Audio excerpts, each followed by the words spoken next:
where they come from, where all these ethical codes of conduct, internal versus external, come from. They come from nowhere but within.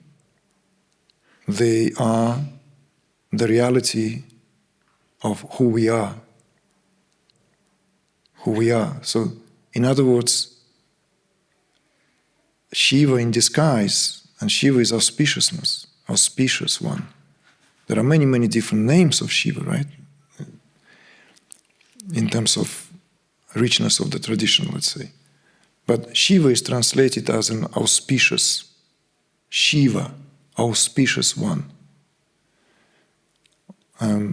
Like, for example, in Islam, there are 99 names of utmost reality, of absolute, right? So Allah is the one that is being, let's say, sung to, recited, right?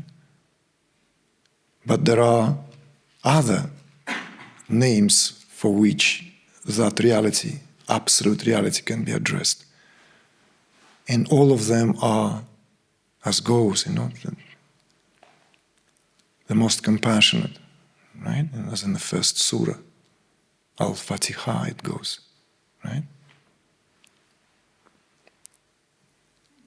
And all of these names of God, all of these names of the Absolute are beatific. See?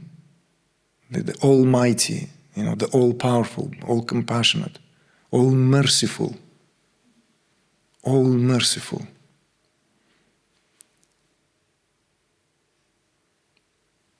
These are now speaking, let's say, by doing that fusion, fundamental foundational qualities which are at the base of every personality, because these are at the base of individual life. Individual life is an expression of cosmic life, as my own teacher was known for saying. And repeating that decade after decade after decade of teaching. Individual life is an expression of life divine, or individual life is an expression of cosmic life. Therefore, individual is cosmic. So your answer was slightly different, but it points to the same reality. If I have realized this within, if I have got in touch with this within myself, all this naturally translates into everything. Religion and code of conduct required to, as it were, restrain its leash. When we still need to be on a leash, lest we rip someone apart, right? But we are not bulldogs. Let's not allow this calamity to befall upon us. We are here breathing, walking expressions of the beauty of the Lord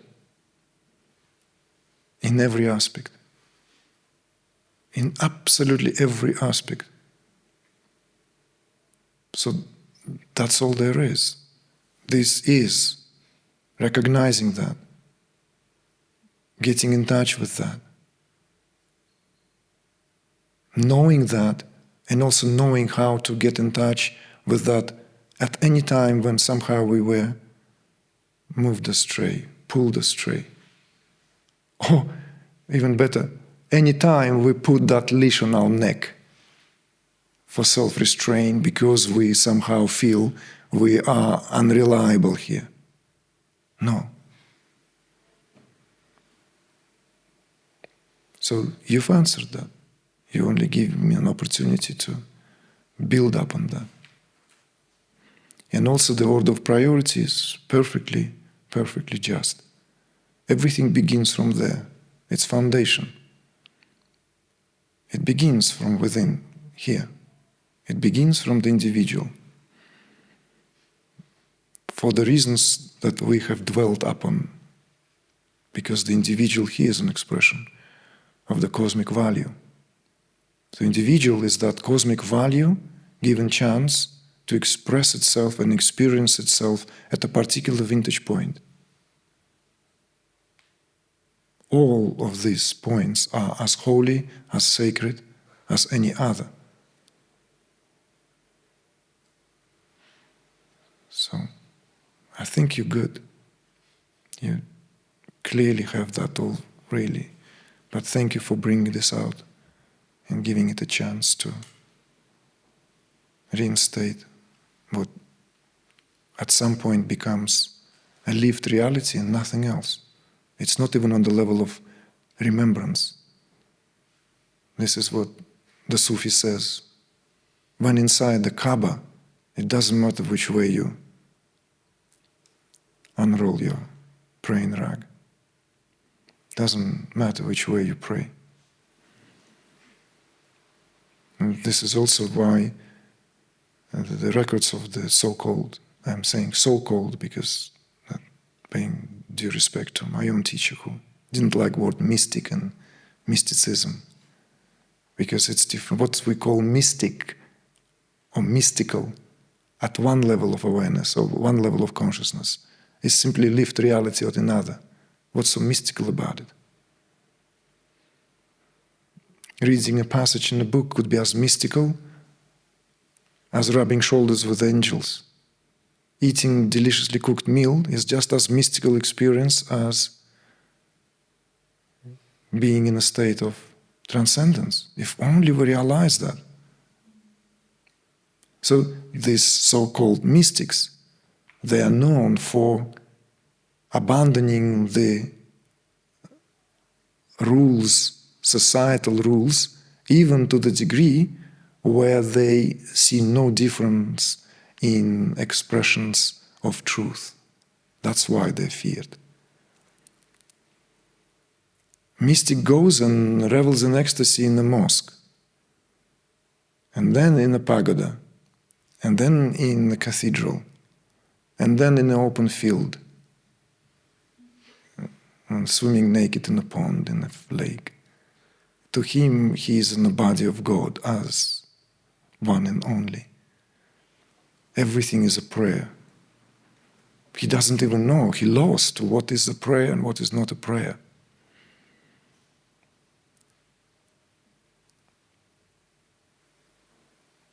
I think it's time we go back to that supreme simplicity of life.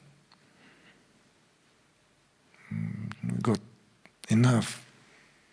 We twisted everything enough, aren't we? God in heaven, so complicated. Devil somewhere, it's just like, no.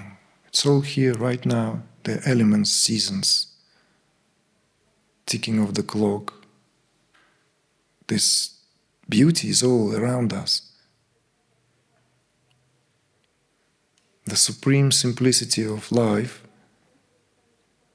is a confirmation of its sacred nature. It doesn't need to be ascertained through some religious authority. When it's lived, it's known for what it is. We can't do harm to others because we know there are no others. Doing harm to others is doing harm to oneself only. Why won't we harm ourselves? Are we masochists? We're not.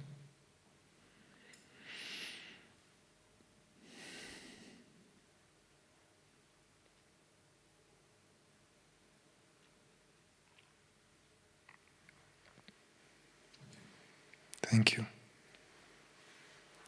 Thank you.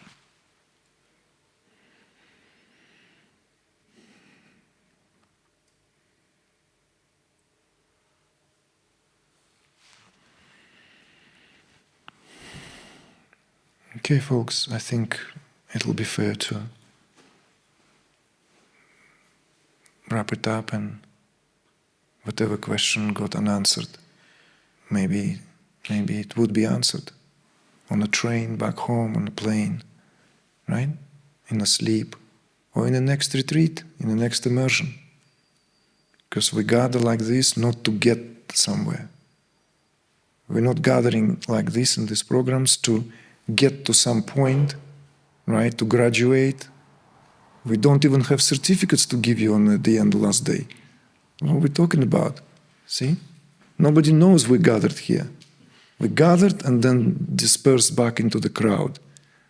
But make no mistake, we are a secret order. We are a secret order. So at least I put cards on the table. I no longer, I don't have time to pretend. 6th decade is nearing. Why to beat about the bush? We are a secret order of gatherers.